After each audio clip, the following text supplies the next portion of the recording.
Bali, mag-film ako ngayon ng what's in my bag.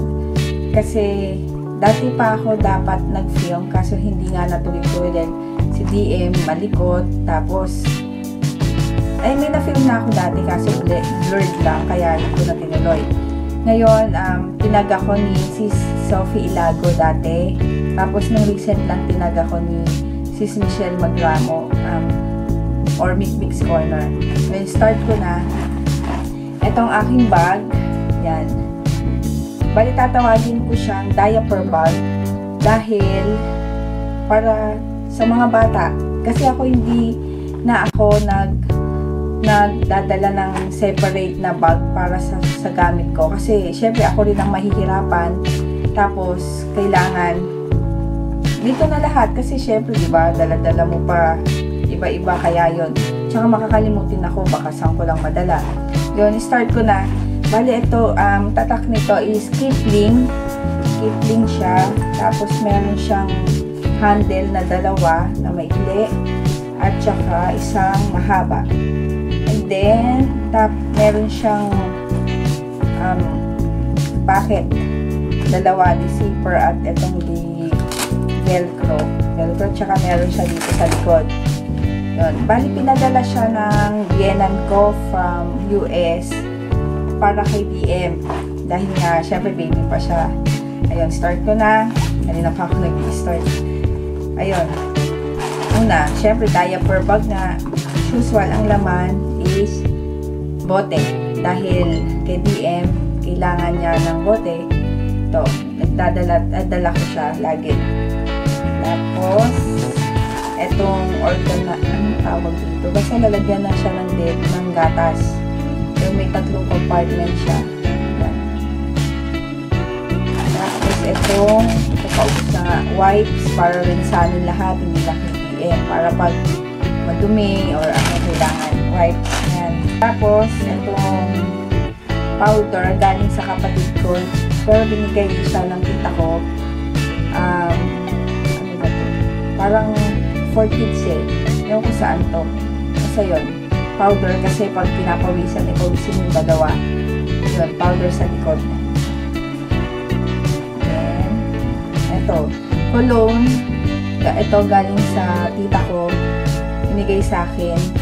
Bali, pwede rin para sa mga bata. Yun. Kaya dala ko rin. Lagi. So, itong fan. Yan. Mickey Mouse siya. Bigay ng mother-in-law. Mother-in-law ko padala. Kasi lagi akong may dalang pamaypay dahil nga sila DM at si JJ kasi nga. Tapos, and then ito, wallet. Wallet ko to. Tatak niya Coach, padala siya sa amin, bigay siya sa amin ng pinsan ko. Matagal na sa akin ito, 3 years ago na yata or 4. Hindi ko matandaan. Basta matagal na siya sa akin. Tapos, ito organizer. Yan, organizer. Bali kasi nga, dahil para hindi magulo yung mga bote ni DM, naglalagay ako ng organizer. Tapos, mayroong susi ng bahay. Tapos, organizer. Dala ko yung Bath and Body Works na anti-bac na hand gel. Ito. Hand gel. Tapos, para sa akin naman, siyempre, mirror. Yan. Para sa akin.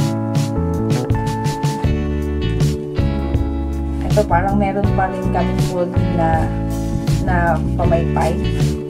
Galing sa sa Ponchon. Parang naalala ko, binigay yata ito ng Mother's Day last year yata. And then, itong mosquito repellent patch. Para sa mga bata pag nasa labas kami. Tapos, etong bath gel galing sa hotel. Ewan ko sa hotel ko nakuha to. kinuha ko to, tapos dala ko siya everyday dahil nga kapag in case of emergency sa mga bata nagpupo, ganun sa pag nasa labas kami, merong sabon. Tapos ito, sa akin naman, itong Fashion 21 na blush stick. Dala-dala ko lagi. Actually, nandito lang siya talaga sa organizer. Then, ito po. Lipstick from Avon. Parang red siya. Red na may dark. And then, ang aking favorite na NYX Soft Matte Lip Cream na Prada. Lagi ko siyang dala. Ano pa ba? Tapos, bali, ito, last na, diaper. Diaper ni BM. Bali, dito ko siya nilalagay sa likod. Yun lang. Ano pa ba? Yun, wala na akong, yun lang kasi actually nadala ko lagi. Dahil nga, sa mga bata. Yun. Sana, nag-enjoy kayo sa what's in my bag ko at yun. Bali, thank you sa nagtag sa akin and see you ulit sa next video. Pasensya na kung magulo or ano. Ayun, bye!